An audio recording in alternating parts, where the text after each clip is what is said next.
મિત્રો, ગુજરાત હાઈકોર્ટના માધ્યમથી એક મહત્વના સમાચાર આવ્યા છે અને એવો પહેલો ચુકાદો આવ્યો છે રીડેવલપમેન્ટના કેસમાં કે જેમાં બિલ્ડર સોસાયટી અને જે લોકો વાંધાવાળા જે સભ્યો હોય એ લોકો વચ્ચે સમાધાન થયું છે.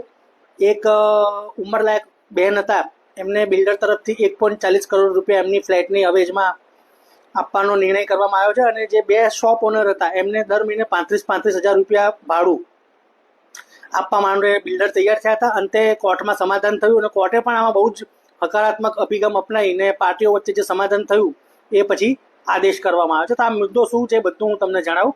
તો પહેલાં મને ફોલો કરી દેજો.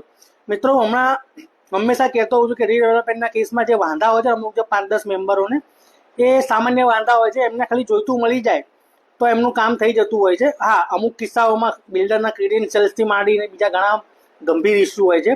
પણ આ કેસ એવો હતો કે મણિનગરના જે સુનિતા એપાર્ટમેન્ટ છે એમાં 18 દુકાનો અને ફ્લેટ હતા. એમાંથી જે એક ફ્લેટ ને 3 દુકાનોવાળાને વાંધો હતો અને ક્યાંય વાંધો પતતો નહોતો. એટલે જે સોસાયટી અને બિલ્ડર સોસાયટી દ્વારા હાઈકોર્ટમાં પિટિશન કરવામાં આવી છે અને હાઈકોર્ટમાં 2022માં પિટિશન થઈ હતી અને તાજેતરમાં ચાલવા ઉપર આવી હતી અને હાઈકોર્ટ હકારાત્મક અભિગમ અપનાવીને જો અનંત્ય પાર્ટીઓ વચ્ચે સમાધાન થઈ ગયું. હવે આ ફ્લેટને ખાલી કરવામાં આવશે અને એનું રીડેવલપમેન્ટ થશે.